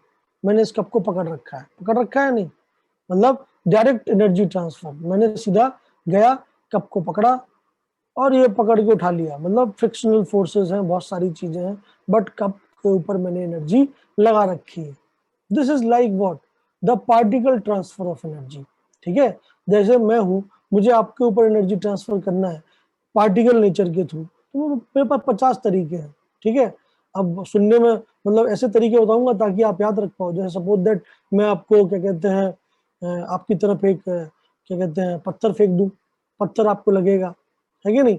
आपको आपको वो एनर्जी, जितनी एनर्जी मैंने इधर से भेजी थी, कुछ एनर्जी लॉस हो जाएगी, बट रिमेनिंग एनर्जी आपके ऊपर टकरा जाएगी. ठीक है, this is particle transfer of energy. हुआ क्या है इस प्रोसेस के दौरान कि जो मैंने पत्थर ए से आपकी तरफ फेंका, अपने हाथ से आपकी तरफ फेंका, तो हाथ और आपके बीच में कुछ ना कुछ मीडियम जरूर होगा. Air, air is a medium. ठीक है, तो कुछ ना कुछ मीडियम जरूर है. आप समझिए, जब पत्थर जा रहा होगा तो वो मीडियम के पार्टिकल को डिस्प्लेस करते हुए जाएगा. ठीक है, उसे मतलब नहीं है, मतलब मीडियम के पार्टिकल जो डिस्प्लेस हो गए वो कहीं और मिलेंगे हमें. समझ में आ रही बात, वो कभी पत्थर फेंकने से पहले वाली स्टेट पे नहीं आएंगे. समझ में आ रही बात. तो हम ये जनरल स्टेटमेंट बोल सकते हैं कि particle transfer of energy involves, मतलब मैं कहूँ कि इन द मीडियम पार्टिकल्स. समझ में आई बात. तो जब भी मैं एनर्जी ट्रांसफर करता हूँ पार्टिकल नेचर के थ्रू, तो मीडियम डिस्टर्ब हो जाता है, ये बात पक्का है. ये कभी आप विदाउट डिस्टर्बेंस काम कर ही नहीं सकते. ठीक है, तो जब भी पार्टिकल नेचर होता है तो मीडियम का डिस्टर्ब होना जरूरी है. क्लियर है इतनी बात, समझ गए आप लोग, समझ गए मैडम. ठीक है, ये मैंने बोला था. दूसरा ट्रांसफर ऑफ एनर्जी क्या है, मुझे इसी कप पे एनर्जी भेजना है, बट मैं एनर्जी में अब क्या करूंगा, मैं इस कप के इस जगह पे एक धागा बांध लूंगा. ठीक है, और एक धागा अपने हाथ में पकड़ लूंगा और मैं फिर उस धागे को ऐसे ऐसे हिलाऊंगा. नो डाउट कप में थोड़ा बहुत वाइब्रेशन होगा, होगा या नहीं. क्यों क्यों हो रहा है, क्या मैं कप के ऊपर डायरेक्टली एनर्जी लगा रहा हूँ, नहीं, मैंने धागा बांध रखा है. ठीक है, और जैसे ही मैंने धागे को ऊपर नीचे किया तो धागे के एक एक मैंने धागे के एक एंड पे एनर्जी दिया. वो क्या रहा है, वो एंड का पार्टिकल अपने नेक्स्ट पार्टिकल को एनर्जी दे रहा है. ठीक है, वो अपने नेक्स्ट को एनर्जी दे रहा है, वो अपने नेक्स्ट को दे रहा है. तो जो बना हुआ पार्टिकल है वहां तक जब एनर्जी पहुंचेगा तब डिस्प्लेसमेंट देखने को मिलेगा. समझ में आ रही बात. इस पूरे केस में जब ये डिस्प्लेसमेंट आपने देख लिया, तब आप उस धागे को जैसे पकड़े थे शुरुआत में, वो धागा वैसे ही रहेगा.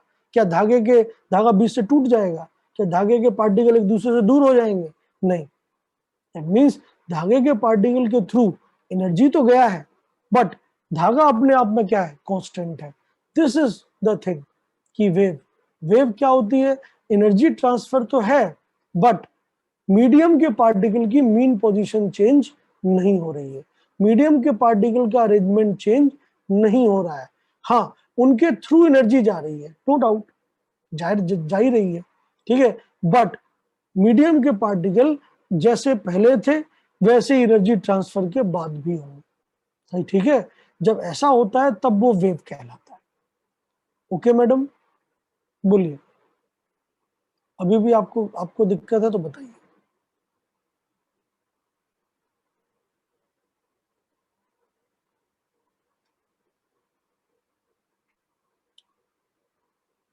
या बार भुइया, बोलिए आप। ठीक है, तो मैं ये बोल रहा था कि जब मीडियम का पार्टिकल केवल अपनी मीन पोजीशन से ऊपर नीचे हिले या ऐसे ऐसे हिले तो और वापस अपनी मीन पोजीशन पे ही आ जाए तो अब वो वेव नेचर है। तो अब पार्टिकल दो टाइप से एनर्जी मतलब अगले वाले पार्टिकल को दे सकते हैं।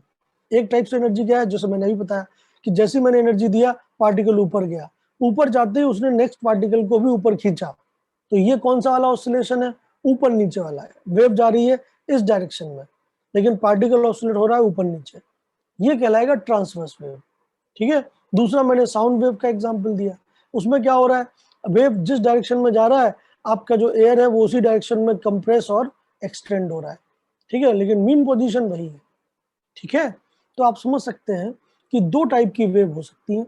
एक टाइप की वेव कौन सी, जिसमें पार्टिकल डायरेक्शन ऑफ प्रोपगेशन के परपेंडिकुलर ऑसिलेट करे, and that is known as what, your transverse wave. और दूसरी वेव कौन सी हो सकती है, जिसमें आपके पार्टिकल जो है वो डायरेक्शन ऑफ प्रोपगेशन के अलोंग मूव करें, and that is known as what, longitudinal wave. तो दो टाइप की वेव पॉसिबल होती है, ट्रांसवर्स एंड लॉन्गिट्यूडनल। देख लीजिए, अब बताइए, अभी क्लियर है थोड़ा?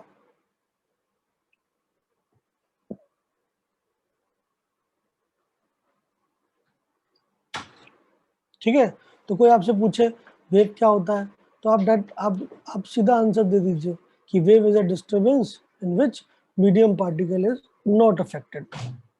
दूसरा, कोई आपसे पूछे कितने टाइप की वेव होती है तो ये दो टाइप की होती है। अगर मीडियम के पार्टिकल डायरेक्शन ऑफ प्रोपगेशन के परपेंडिकुलर ऑसिलेट हो रहे हैं, ट्रांसवर्स वेव, सेम डायरेक्शन में ऑसिलेट हो रहे हैं, लॉन्गिट्यूडनल वेव। ठीक है, इंपॉर्टेंट बात क्या है इस पूरे डिस्कशन में कि इलेक्ट्रोमैग्नेटिक वेव ट्रांसवर्स वेव है। ठीक है, बस इसके बाद तो वेव के बारे में जनरल टर्म्स जो हैं वो हम डिफाइन करना चाहते हैं, क्योंकि अगर मुझे इलेक्ट्रोमैग्नेटिक वेव को ही पढ़ना है तब भी मुझे क्या चाहिए, बेसिक आइडिया कि वेव का एम्पलीट्यूड क्या होता है, वेव में क्या कहते हैं कितना वो लेमडा मतलब वेवलेंथ कितना होता है वेव का, फ्रीक्वेंसी कितना होता है। So these are the terms that we need to learn. ठीक है, फॉर एनी वेव। ठीक है, तो मैं वही काम कर रहा हूँ, मैं एक जनरल वेव बना लेता हूँ और उस जनरल वेव के लिए इन टर्म्स को डिफाइन कर देता हूँ जिनको आप डायरेक्टली यूज कर सकते हो। Very simple. ठीक, तो बहुत ही आसानी से हमें इन टर्म्स के बारे में बेसिक आइडिया जनरेट करना है। क्यों? क्योंकि हमारी एनर्जी लैम्डा पे भी डिपेंड कर सकती है, एम्पलीट्यूड पे भी डिपेंड कर सकती है, स्पीड पे भी डिपेंड कर सकती है, फ्रिक्वेंसी पे भी डिपेंड कर सकती है। तो वो कौन कौन से पैरामीटर हैं वेव के जिनके ऊपर एनर्जी डिपेंड करेगी?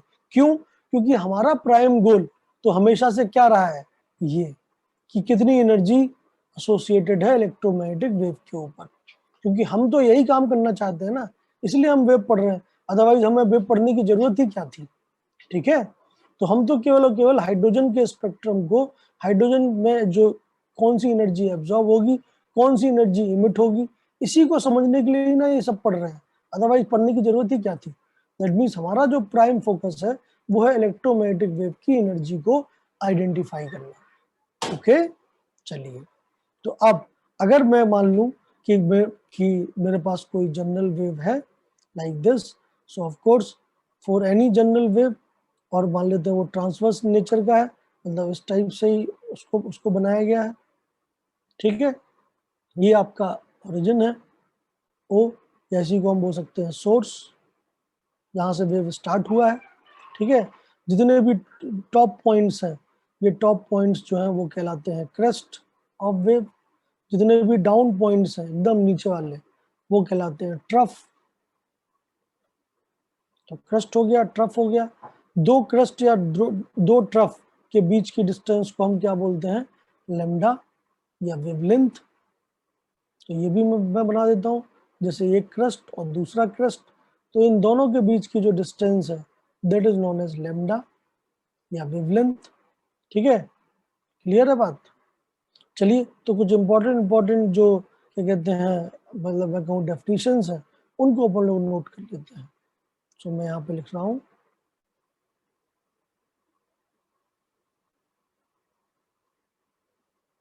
इम्पोर्टेंट पॉइंट किसी भी जनरल वेव के लिए। तो पहला इम्पोर्टेंट पॉइंट है वेवलेंथ। लैम्डा से रिप्रेजेंट होता है वेवलेंथ।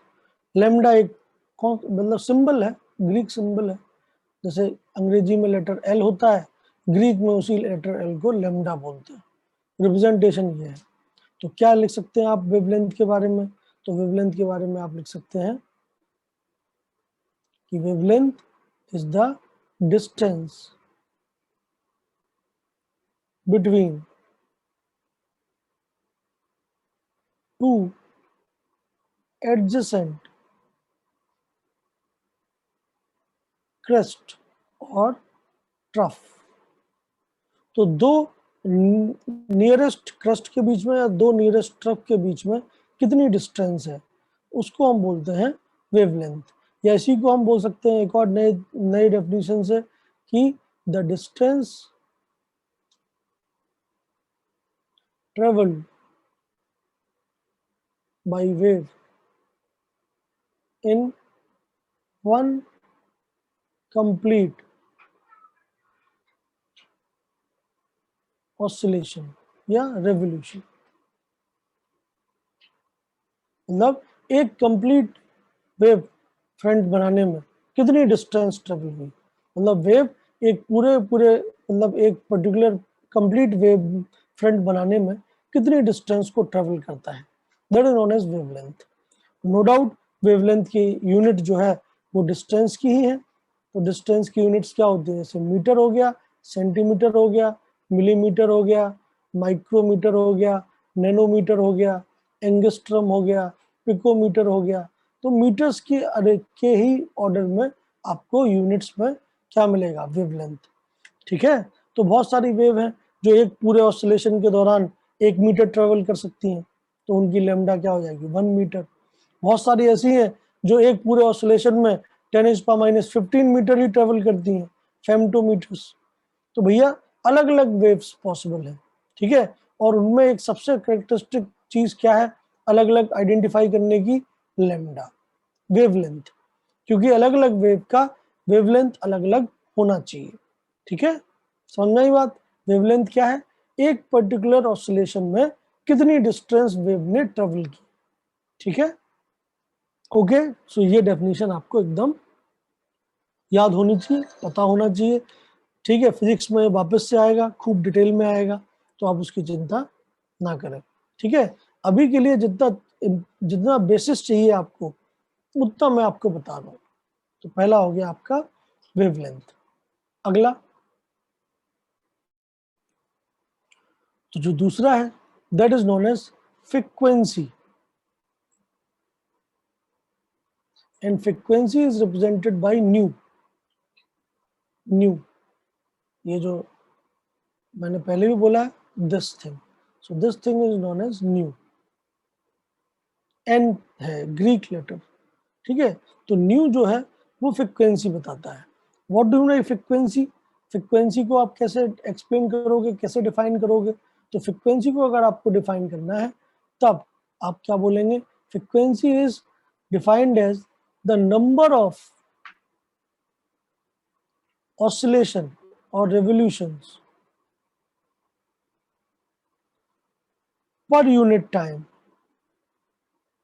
पर यूनिट टाइम, जनरली टाइम की यूनिट सेकंड होती है, तो आप पर सेकंड भी बोल सकते हैं, इज कॉल्ड फ्रीक्वेंसी। तो समझिए मैं क्या बोल रहा हूं भाई, एक पूरे ऑसिलेशन में कितनी डिस्टेंस ट्रेवल की वो तो लैम्डा है। ठीक है, लेकिन एक सेकंड में कितने ऑसिलेशन आपने किए हैं, मतलब पूरे पूरे। ठीक है, that is known as what? The frequency of wave. ये भी एक बहुत ही इंपॉर्टेंट फैक्टर है वेव को आइडेंटिफाई करने का, सेम एज लेमडा। ठीक है, लेमडा बताता है कि एक राउंड लगाने में टोटल डिस्टेंस कितनी ट्रेवल हुई, और न्यू बताता है कि एक सेकंड में कितने राउंड लगाए आपने। समझ में आई बात? तो यही है सेम लेमडा और न्यू की बात। ठीक है, तो इसको आप कैसे डिफाइन कर सकते हैं? इसकी यूनिट क्या होगी? इसकी यूनिट होगी 1/सेकंड, और 1/सेकंड को आप क्या बोलते हैं? Hertz, HZ। तो इसकी जो यूनिट है वो हर्ट्ज की फॉर्म में होती है। ठीक है, क्लियर? तो हर्ट्ज की फॉर्म में, जैसे मैं बोलूं कि मेरी फ्रिक्वेंसी 10 हर्ट्ज है, मतलब मैं 1 सेकंड में 10 राउंड लगा लेता हूं।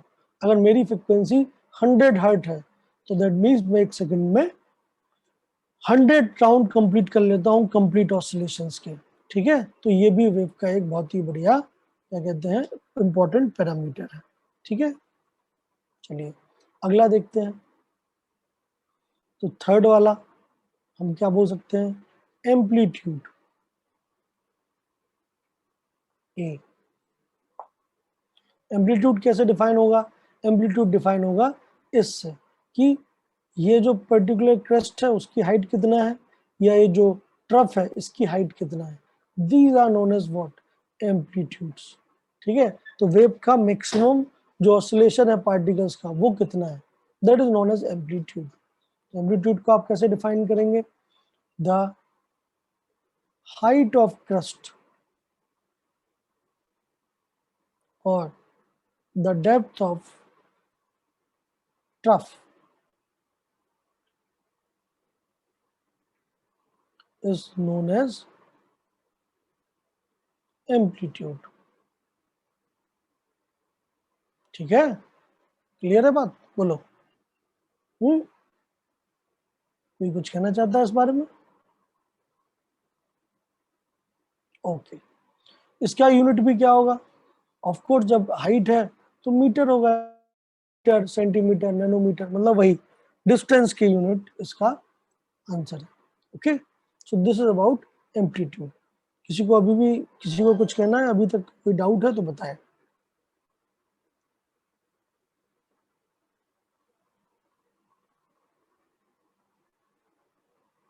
नहीं, चलिए इसके बाद हम बात कर सकते हैं। जब हमने फ्रिक्वेंसी की बात की है तो एक फैक्टर तो हमेशा ही आ जाता है, and that is known as time period. तो टाइम पीरियड क्या है? ऑफ कोर्स आप जानते हो, फ्रिक्वेंसी मतलब 1 सेकंड में कितने ऑसिलेशन हुए। टाइम पीरियड क्या होता है? एक ऑसिलेशन में कितना टाइम लगा।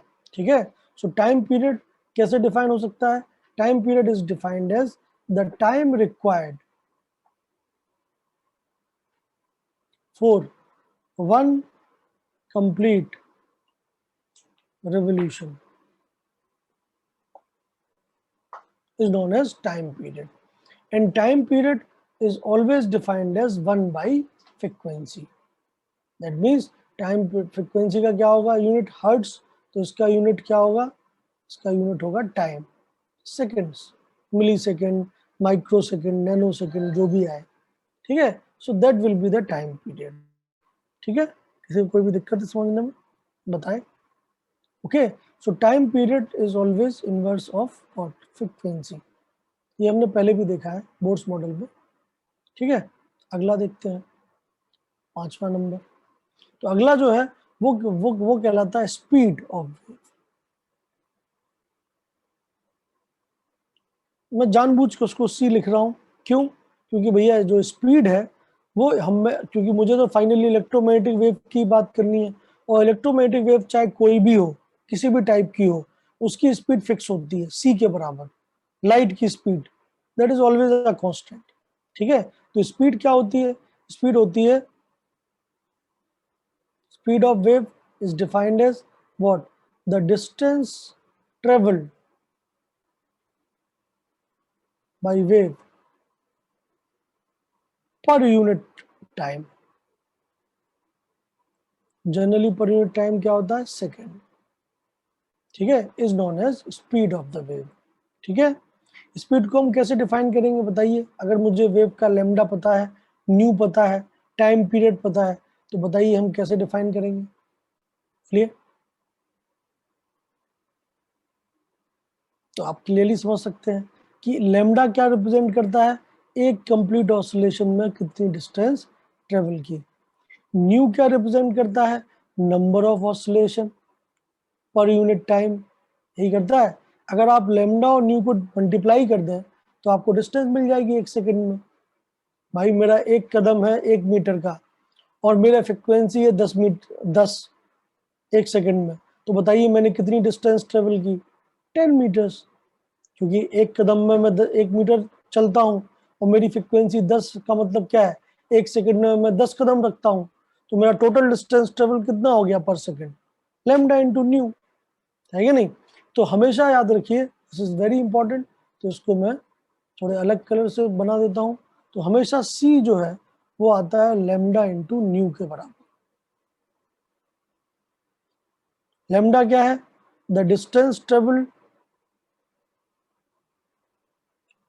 ट्रेवल्ड पर ऑसिलेशन, यही तो है लैम्डा, कि एक पूरे ऑसिलेशन में कितनी डिस्टेंस ट्रेवल की। और न्यू क्या है? नंबर ऑफ ऑसिलेशन पर यूनिट टाइम।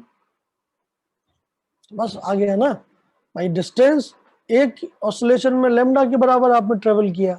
अगर टोटल ऑसिलेशन 1 सेकंड में आपको पता चल जाए तो लैम्डा इंटू न्यू कर दीजिए आप, आपको टोटल डिस्टेंस पता चल जाएगी।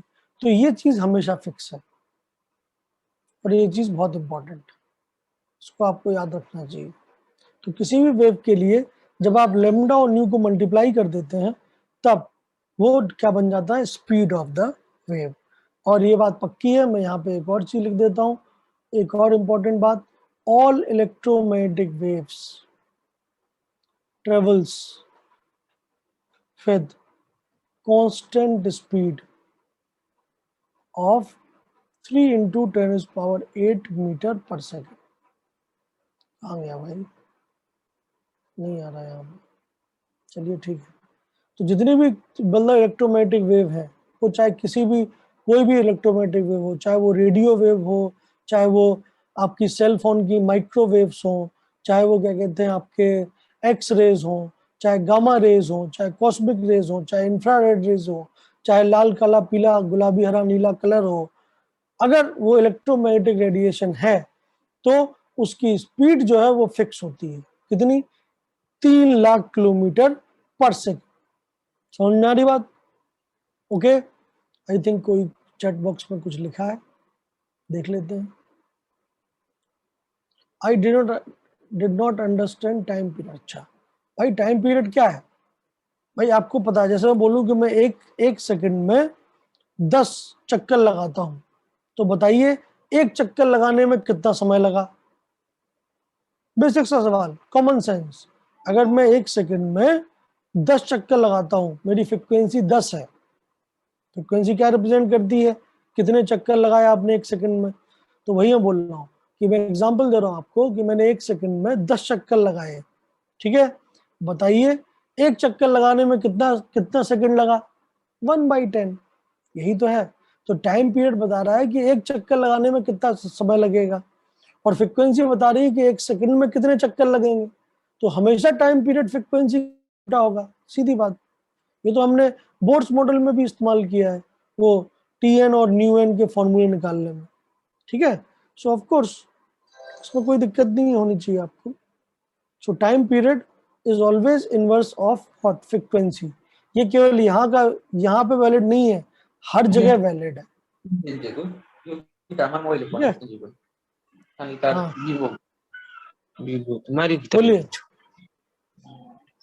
सईद अहमद जी, मेरे से बात करिए। किससे बात कर रहे हैं आप?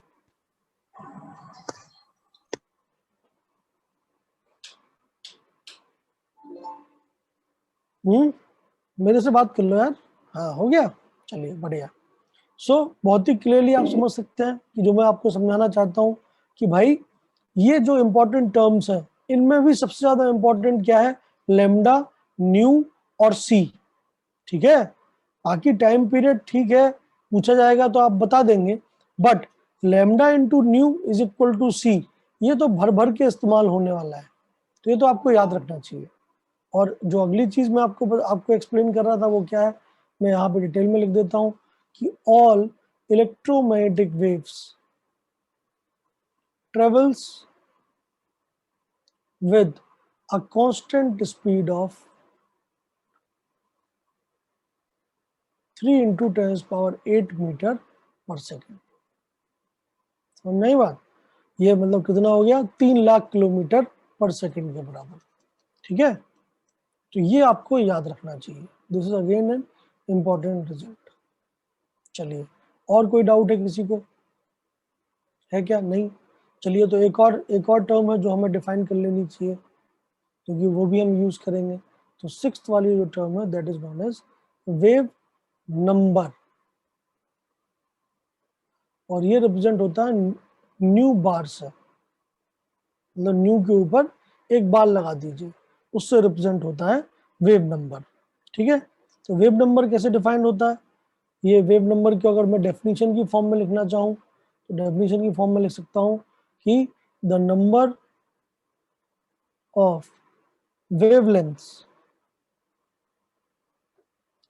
पर यूनिट लेंथ,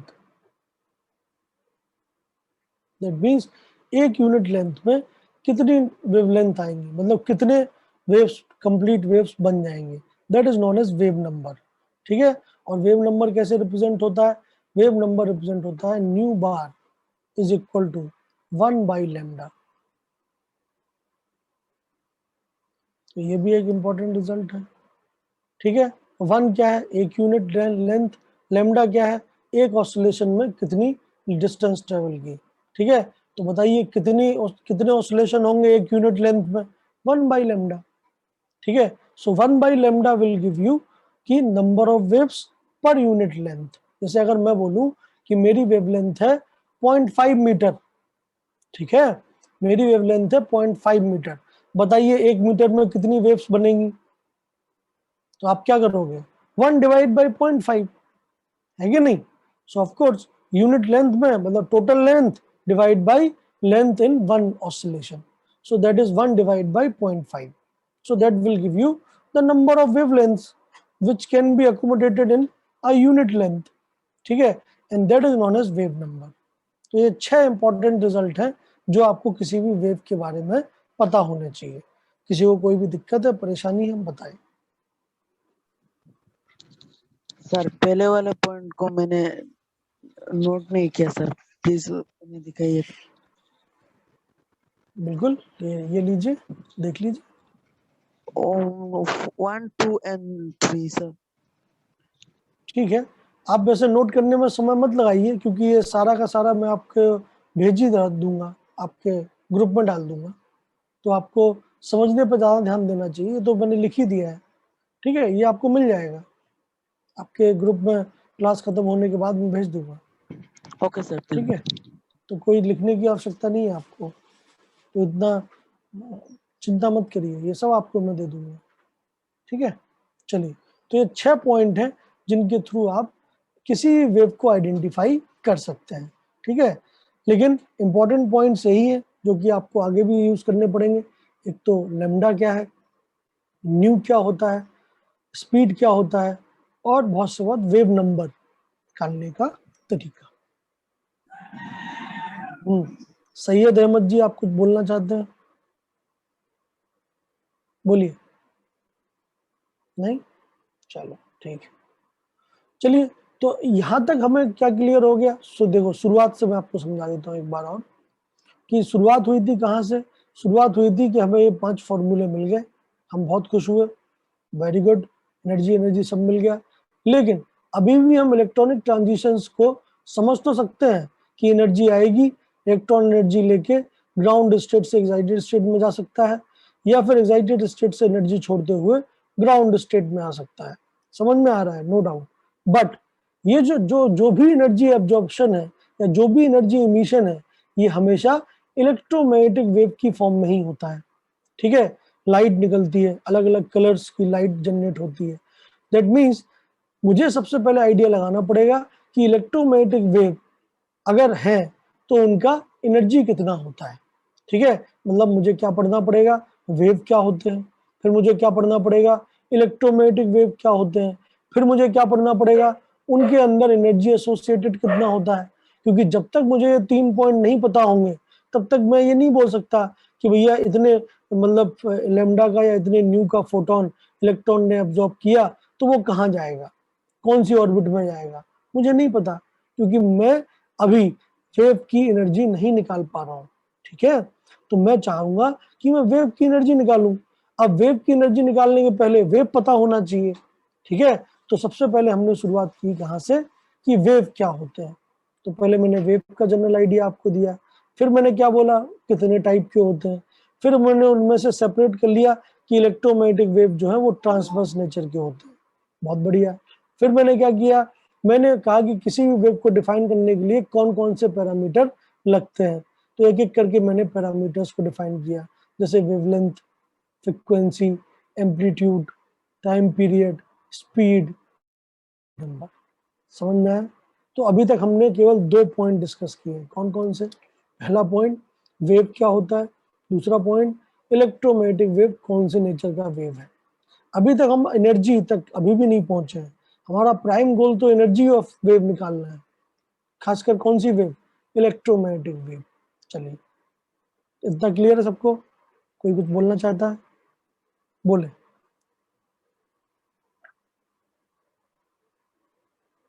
नहीं? चलिए, तो अब हम बात करते हैं अपने वेव की, जो मुझे सबसे पहले से शुरुआत से चाहिए था, and that wave is known as electromagnetic wave, EM wave, इसी को हम बोलते हैं। तो इलेक्ट्रोमैग्नेटिक वेव क्या है भाई? इलेक्ट्रोमैग्नेटिक वेव का जो इंपॉर्टेंट पॉइंट है, पहला point, electromagnetic wave is a transverse wave, पहली चीज। दूसरी चीज, इलेक्ट्रोमैग्नेटिक वेव जो है वो ट्रांसवर्स वेव है, एंड इलेक्ट्रोमैग्नेटिक वेव में electric field, magnetic field and direction of propagation, मतलब जिस डायरेक्शन में वो वेव जा रही है, तो electric field, magnetic field and direction of propagation all are mutually perpendicular to each other.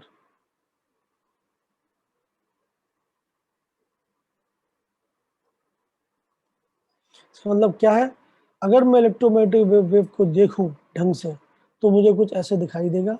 अगर मैं एक्सिस बना लूं तो ये देखिए, ये एक्स एक्सिस है, ये वाई एक्सिस है और ये जेड एक्सिस है। मैं कहीं भी एक डायरेक्शन देख लेता हूँ कि भैया मान लेते हैं एक्स एक्सिस की तरफ से आप देख रहे हो, मतलब आपका जो लाइट है वो एक्स एक्सिस की तरफ आ रहा है आपकी तरफ, ठीक है। That means this is the direction of propagation, ठीक है। तो आपकी तरफ जो डायरेक्शन ऑफ प्रोपोगेशन की तरफ जो वेव आ रहा है वो आपको कैसे दिखेगा, वो आपको ऐसे आते हुए दिखेगा, क्योंकि ट्रांसवर्स वेव है। So this is the direction of propagation in this direction, ठीक है। लेकिन इलेक्ट्रिक फील्ड कहाँ जा रही है? Electric field is like oscillating in Y axis, so this is the oscillation of electric field. And magnetic field कहाँ जा रही है? So magnetic field is like oscillating in Z axis. So such kind of wave in which electric field variation, disturbance in electric field, comma, disturbance in magnetic field, comma, and the direction of propagation, all are mutually perpendicular to each other, is known as electromagnetic wave. Light इसी type का एक wave है. So this is the general diagram of what? Electromagnetic wave.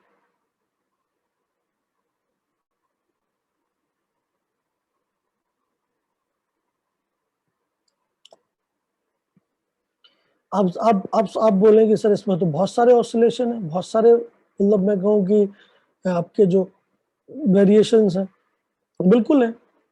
और इसी variation की वजह से electromagnetic wave का एक और इम्पॉर्टेंट प्रॉपर्टी है, क्या? इसको मीडियम की जरूरत नहीं पड़ती। जैसे सन से अर्थ के ऊपर लाइट आ रही है तो सन और अर्थ के बीच में कुछ भी नहीं है, वैक्यूम है, फिर भी लाइट आ सकता है। क्यों? क्योंकि इसमें जो डिस्टर्बेंसेस है वो सेल्फ सस्टेनिंग है। जैसे इलेक्ट्रिक फील्ड जो है वो अपने आप, क्योंकि वो समय के साथ बदल रहा है, तो time varying electric field, physics का कंसेप्ट बता रहा हूं मैं आपको, फिजिक्स वाले सर बिल्कुल पढ़ाएंगे आपको, ठीक है। तो टाइम के साथ वेरी होने वाली इलेक्ट्रिक फील्ड अपने आप मैग्नेटिक फील्ड बना देती है, और टाइम के साथ वेरी होने वाली मैग्नेटिक फील्ड अपने आप इलेक्ट्रिक फील्ड बना देती है।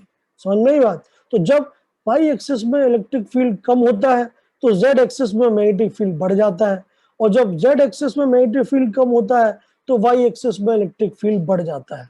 मतलब ये दोनों एक दूसरे को सपोर्ट करते रहते हैं, तो एनर्जी लॉस नहीं होता, और जो भी एनर्जी है वो आपके ऊपर, जो भी फाइनल एब्जॉर्बर है उसके ऊपर लग जाएगा, मतलब उसको मिल जाएगी वो एनर्जी।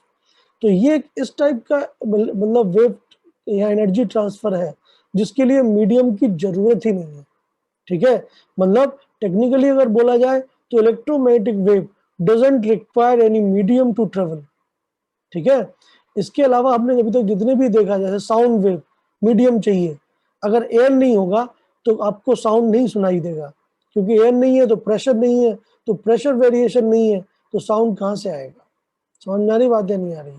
तो without air sound can not be, मैं कहूँ, परसीव्ड। ओके, सो जैसे आप मून पे चले जाइए, अपन दोनों लोग मून पे चलते हैं, और फिर मैं आपको बहुत सारी बातें करूंगा, बातें आपको सुनाई नहीं देगी। क्यों? क्योंकि एयर है ही नहीं। Without air wave can not travel. ठीक है, बट इलेक्ट्रोमैग्नेटिक वेव में एक खासियत है कि मीडियम की जरूरत नहीं है। मीडियम है तो भी ठीक, नहीं है तो भी ठीक, क्योंकि हम सेल्फ सस्टेनिंग है, क्योंकि हमारे पास एक नहीं दो दो वाइब्रेशन है, और दोनों वाइब्रेशन एक दूसरे को सपोर्ट करते हैं। ठीक है, इलेक्ट्रिक फील्ड अपने आप मैग्नेटिक फील्ड को सपोर्ट करता है, मैग्नेटिक फील्ड अपने आप इलेक्ट्रिक फील्ड को सपोर्ट करता है। ओके, चलिए, तो आज अपन लोग इतना ही देखते हैं। चलिए, आपको कोई डाउट है, परेशानी है तो बताइए।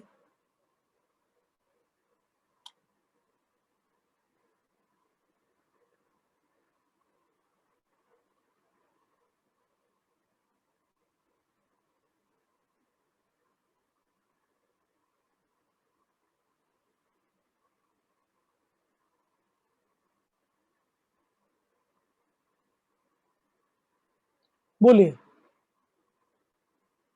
किसी को कुछ भी पूछना है बताएं।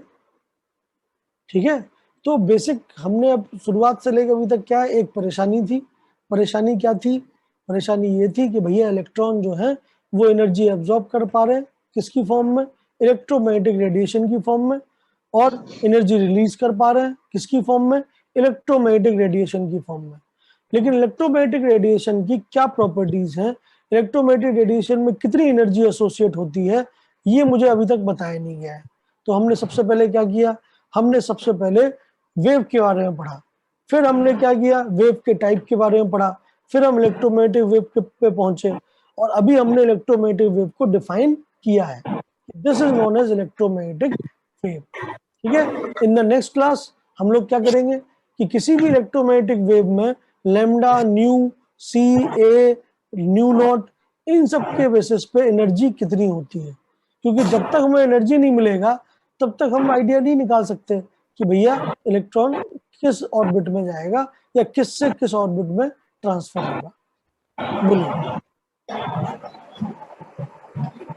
सैयद अहमद जी, आपका माइक ऑन है, अगर आप कुछ पूछना चाहते हैं तो पूछिए।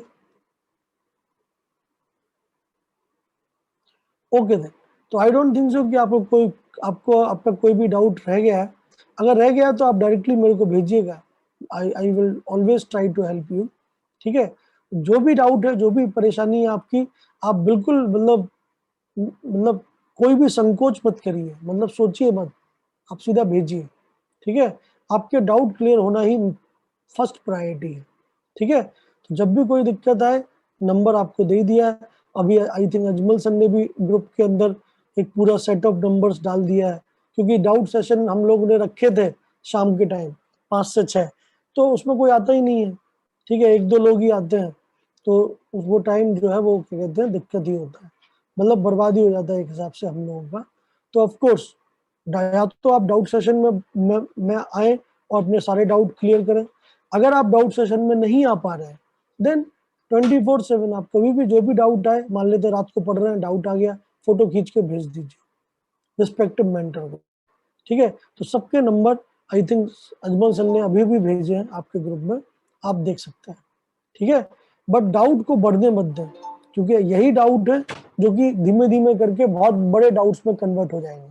सारे टॉपिक्स रिलेटेड है, अगर आपको एक छोटा सा बेसिस वाले टॉपिक में डाउट रह गया तो उसके ऊपर बिल्डिंग जो बनेगी वो गिर जाएगी। तो इसलिए विशेष ध्यान दें सेल्फ स्टडी पे, प्री प्लानिंग पे जो भी नेक्स्ट क्लास में होना है वो पहले से एक बार पढ़ के आइए, क्लास में अटेंटिव रहिए, डाउट पूछिए, और जो होमवर्क दिया है या अगली क्लास में क्या पढ़ना है वो एक बार जरूर पढ़ के आइए, ठीक है? Okay then, all the best. Thank you, sir. Thank you, sir. Thank you, sir. Thank you, sir. Thank you, sir. मेहर आलम सिद्दीक ने बहुत अच्छा थैंक यू बोला है, वेरी गुड।